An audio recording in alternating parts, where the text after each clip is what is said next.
everyone, my name is Steph, this is the Novelty Corner and welcome or welcome back to my channel. Today I have my best books of 2023 video. And I know that everyone has been filming these videos for the last month, but I do like to have mine go up in January. Full disclosure, this is being filmed a couple of days before the end of 2023. It is highly unlikely that I'm going to have another book to add to this list. I specifically read a book last night that I knew would end up on this list so that I could film the video. And I am rereading my favorite book of the year at the end of 2023 to sort of prevent additional books needing to be added. I have a plan. There's a method to my madness. And I know that a lot of people like doing countdowns and have specific numbers of books. I've literally just gone through and selected the books that I have loved this year, like really loved, that stand out to me, that I want to talk about. I can't remember how many there are. And I'm not even going to do a countdown because there is only one book that is sitting in my #1 position. Like, there was no competition for it. It has been my favorite book since January. You guys will know what it is. I have not shut up about it since January, and I will have read it 6 times by the end of the year. So it makes no sense for me to leave people in suspense as to what it is, because if you've been around here for a while, you already know. And that is The Rest of the Story by Tal Bauer. This book is just an emotional delight, is all I will say. You will need tissues, you will cry, you will swoon. It is an absolutely gorgeous queer hockey romance between a veteran and a rookie who find themselves on the same team that has been through something incredibly traumatic in the form of a tyrannical captain and a really shocking coaching staff who have let incredibly bad things happen to their players. And our point of view character Morgan comes into this team because some of the players have tricked the coaches into trading for him, knowing that Morgan will come in and will be able to help them. And he does. He recognizes immediately that it is a toxic and abusive environment and he doesn't stand for it. And the first part of this book, like, it throws you straight into everything that happens. And from there, it is how this team rebuilds, how these characters become this incredibly close-knit, tight, found family as they recover from what they've experienced. And alongside that, we have Morgan falling for Shay, who is one of the rookies. He's a 24-year-old rookie who went through college. And their relationship is just slow burn and gorgeous and heartfelt as the two of them learn to respect one another and their boundaries and recognize that this attraction is not just a passing thing. It is so beautifully written. It is so heartfelt. It will absolutely tear your heart out. There are just some truly, truly horrifying scenes, but there are also some of the most beautiful, loving scenes in this book as well. I adore it. I have shoved it at everyone. I don't actually know anyone who has read it and has not loved this book. So if you haven't tried it, even if you're not a hockey person, I would still say try it. It is amazing. But if you are a hockey person, like, this is a love letter to hockey. And I will probably continue to gush about this book for all time. Which brings us to the rest of the books. And these are in no particular order. And there is a stack of romance books on here. There are other genres, there are kids' titles, and we're just going to work our way through them. One of my favorite contemporary romances that I've read this year is Role Playing by Kathy Yardley. This book is just stunning. So we have a couple who are in their late 40s and early 50s who come together totally by mistake. They end up playing this online role-playing game together. The heroine presents herself as the Bog Witch, which leads everyone to think that she's an octogenarian, and she thinks the hero is some college-age guy. Through a series of events, they end up meeting and totally surprise one another. Their relationship is just wonderful. It is unapologetically a grumpy sunshine book where the heroine is the grump or the black cat of the relationship. The hero is discovering his demisexuality. Maggie is one of my favorite heroines, if not my favorite heroine who I have read this year. I would like to be her when I'm 48 years old because she just stands up for the people that she loves and she does not let anyone step all over her. I hope that we continue to get more romances with older couples who are finding each other and falling in love, because this just really set the bar. Another book that I read in January that I have absolutely loved and recommended to everyone and just also don't stop talking about is In a Jam by Kate Canterbury. Again, this is a contemporary romance. This year was truly my contemporary romance year. And it is the epitome of a grumpy sunshine romance. Our heroine moves to a small town after she's left at the altar, and she ends up moving into the house of her step-grandmother that's been left to her. And there she meets Noah, who is her next door neighbor and who runs this incredibly successful farming business.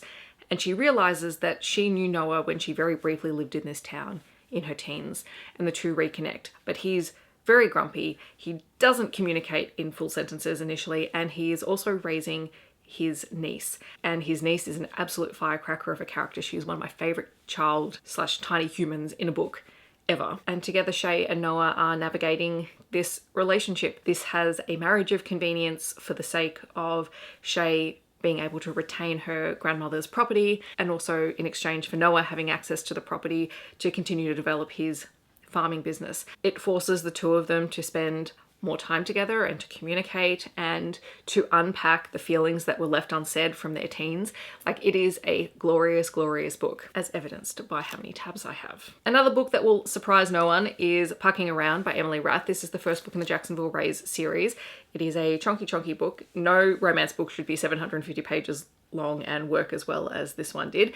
And while admittedly this is definitely not going to be for everyone, and I don't think that everyone will love it, I don't expect everyone to love it, I had the best time reading this when it first came out, and I've also enjoyed it every time I've read it since. And I think most recently when I read it, I talked about how I recognize that this is, like, if you're talking about great works of literature, this is not it. But you know what it is good at? It is a fun, fast-paced, highly enjoyable, queer love fest. It also features hockey and is again a love letter to the sport, and I really can't ask for anything more. This was one of the books that sent me spiraling down my hockey romance rabbit hole along with the rest of the story, and I have no regrets about that. The reason that I think this stood out to me, one, I think it is a fantastic polyamorous story with incredible queer rep and characters who are just very distinct from one another. There is no chance that you are going to mix up any of the characters in this book, which is sometimes the possibility and the risk that you run with polyamorous stories, where people just don't make the characters distinct enough. But it also has this gorgeous found family element to it, both within the couple but also within the team,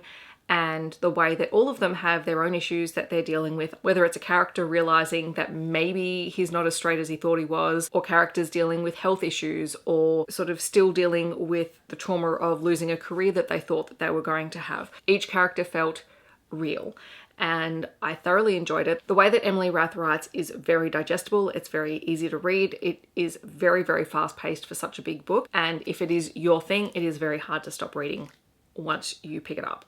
So I continue to enjoy this world. And I have to say that there are stories from the Pucking Ever After anthology, like short stories that take place post Pucking Around, that really add to the book. And having read all of them now and read Pucking Around again since reading them and looking at how everything interconnects and where things sit in the timeline, they're just so fun.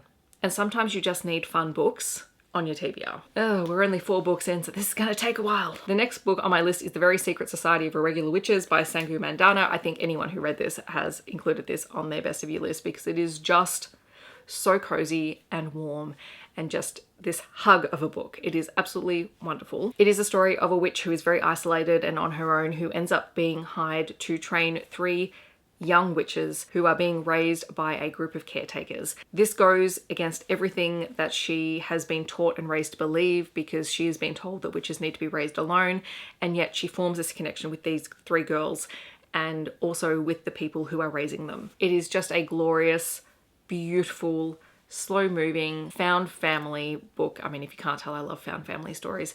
And the romance in here is just lovely.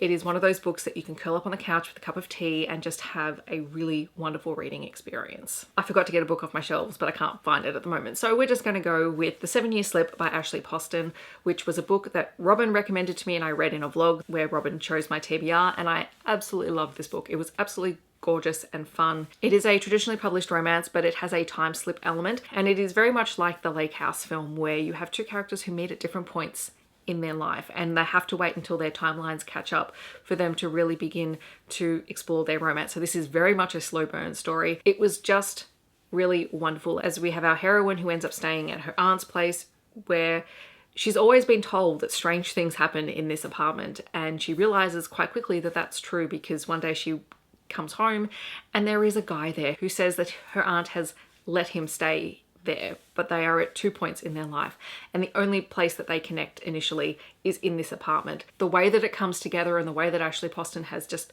woven this story together blew me away, because I don't know how people think of these things. I really don't. And I loved it. Another hockey romance book that has ended up on my favorites list is Brick Walls by L.A. Witt. This is another queer hockey romance, and you're noticing a trend with my favorite hockey romances. They're all queer. This is the story of Cal and Josh, and both of them end up traded to Seattle. They're both goalies. They are rivals. They are competing for the starting position on the team, and they've both had kind of disastrous seasons beforehand, and so that no one else really wants to touch them. But it turns out that the two of them have this history. They have known each other for a very long time, and for the longest time they have constantly been rivals, and this doesn't help in the current day situation. There are also a lot of other things going on in the background. It deals with homophobia. There is a character who has a cocaine addiction, and it is these two characters coming together and trying to find a working relationship that then turns into something more. This is one of my reread and annotate project books, so at some point that will be happening, because I want to spend some more time unpacking this book, because I read it and it has just stayed with me and I really want to come back to it. Another contemporary romance book, and this is one that I read just last night and I knew was going to be on this list, and it actually doesn't come out till January 3rd when this video comes out. So it is Not Here to Make Friends by Jodi McAllister. It is the third book in her Marry Me Juliet series. So you guys might have heard me talk about this series before. There's Here for the Right Reasons and Can I Steal You for a Second. All three books are set at the same time in the same place. So it is on the set of a reality dating TV show called Marry Me Juliet, which is based very loosely off The Bachelor. And each book's storyline runs parallel. So in each book you get similar scenes happening, but from different perspectives, and it's actually really well done, because normally that would not work for me. And particularly in this final book, Not Here to Make Friends, because one would think after two books that I would be sick of what's happening. But because we are now in the perspective of the producer Murray and the villain of the show Lily, we finally get to see exactly what's going on and why Murray and Lily have been acting the way that they have been throughout the whole season. Just for context, book one is the Romeo of the show falling for a eliminated contestant. Book two is two of the contestants falling for each other, so it's a sapphic romance, and this one is the producer and one of the contestants. And what we find out is that Murray and Lily have a relationship that predates this show, and there is a lot of history there, and there is a lot of tension. They have been best friends for years, and then something has happened, and I won't say what it is because I don't want to spoil it. By the time Lily re-enters Murray's life, there is a whole lot of things that have been left unsaid between the two of them. It is a second chance. It is these two very intelligent people who know how to pull people's strings to get them to do what they want, trying to find their relationship. And there are times where you are just rooting for them. There are times when I wasn't sure that I even liked Lily for the way that she was behaving. But when I say Jodi McAllister won me over with this couple and that this is my favorite book in the trilogy, I mean that. I mean that well and truly. I will say you do get a dual perspective in this one, but it is told in two different timelines. So Lily's perspective is literally from the very first time that she meets Murray, and we get her story told over, I think, 10 or 14 years. And then Murray's perspective is in the current day on the set, which is why I think it works so well that we get his perspective of the show, because he's producing it. So we're looking at all the behind the scenes stuff that's going on. And I just loved it. If you have not read it, I highly, highly, highly recommend the series. Jodi is just really fantastic at weaving together this story. You can tell she's very passionate about The Bachelor. She does recaps of it on her Instagram. This is actually a series favorite. It is the Criminal Intention series by Cole McCade. I read season 2 this year and just had the best time. This is a book series that is full of queer, person of color characters who are just delightful in their messiness. Malcolm and Shong-jae both work for the police force, and this is an exploration of the complexities of working for the police force, being both queer and a person of color. It does not in any way glorify the police at all, and in fact it looks at the systemic issues within the system and how Malcolm and Shong-jae have to work within that, but also work around that at times. The series has a delightfully creepy villain that is an overarching villain for the whole piece, as well as very gruesome murders. So this is not for the faint of heart. There are always content warnings in every single book. But most of all, this has just really glorious character dynamics as the two characters are exploring their relationship of both working together and being in a relationship and looking at the complexities of exploring their lives beforehand. Malcolm was married, Shong-jae was in a serious relationship. Both their ex-partners are involved in the series and both of them have to interact with one another at various points.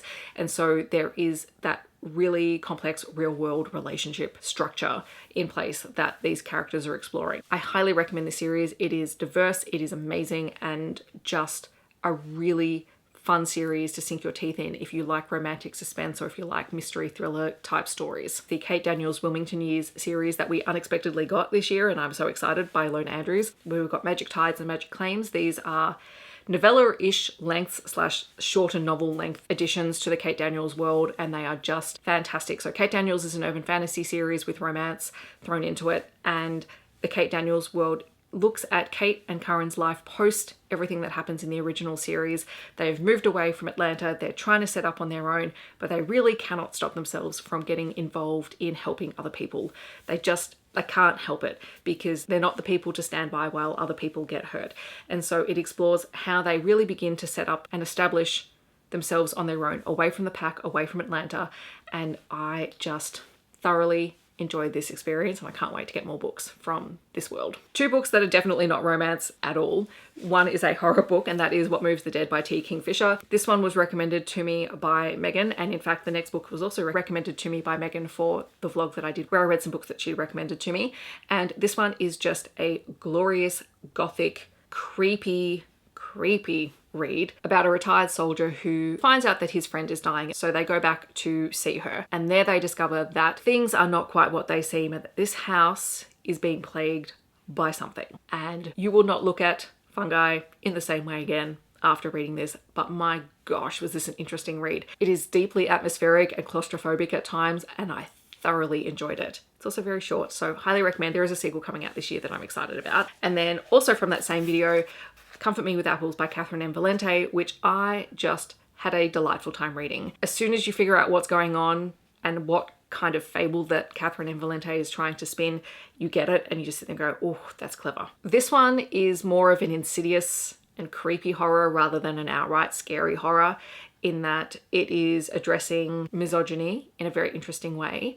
And as things begin to unfold, it's just kind of the chills up your spine kind of insidious creepy, which I enjoy. Like that is totally the kind of horror that I want to read. The story is told by Sophia, who is married to her husband, and she's just devoted to him, but she rapidly begins to find things around her house that don't make sense, and she begins to realize that things are not quite what they seem, and she begins to unravel the mystery of her life and her marriage, and the whole thing is just a very cool reveal. Which brings me to some middle grade and kids books. One book that I really wanted to mention again is No Words by Mariam Master, who is an Iranian Australian who wrote this glorious middle grade title. This one is about three friends who go to school. They're in primary school. Two of them have been friends for years, and the third is a refugee from Iran. Editing stuff here. I forgot to say that the refugee also has selective mutism, and that is really important to his story. And all three of them are trying to build this relationship and connection, and part of this occurs through poetry, which becomes a method of communicating a story. And it's just so beautifully written, it is so gorgeously told, and it also talks a lot about fleeing Iran and the trauma that this young boy faced when he and his family had to flee. And I just thoroughly loved it. It's just so good. It's such a good book. Then I have three picture books. The first one that I want to mention is These Olive Trees by Aya Ghanimeh, which is a book about a Palestinian child. It is set in 1967, so it is a historical story, and it is set in the Nablus refugee camp. And it really looks at the Palestinian ties to the land, why it's so important to them through the growing of olive trees. And the young girl who is our protagonist in the story has this great connection to the land, and she just has these memories of picking the olives and helping her family to make olive oil. And when they are forced to flee the camp, she is so sad to go, but she makes a commitment to continuing to care for the land that she knows and promises to come back to. One thing that really stood out to me while reading this book was that the illustrations are very unique in terms of picture books today. There's a very old school feel to them. They're absolutely gorgeous. This is a very visually stunning book to read, and the message that it told was just heartbreaking but also hopeful at the same time. So if you haven't read this one, I highly recommend it. I also have Walk With Us by Adam Goodes, Ellie Lang and David Hardy. This is a continuation of their Welcome to Our Country series, which I have been reading and reviewing since it first started. This is book 4. I continue to love this story because it is a way for young children to connect to Indigenous culture here in Australia in a very gentle and inviting way. And every book takes a different stance on it. In particular, this book is about a non-Indigenous family finding a way to connect to the country that they live on. And they go on a walk with a local elder and they begin to explore the place that they are very familiar with. It's their local park through a different lens. And it's such a gorgeous way to invite people to begin to think in that way. All of the books in this series are absolutely incredible, but this one came out in 2023 and I just loved it so much. And then the final book on this list is The Gargoyle by Zana Fralin. This is, I don't even have words for this book.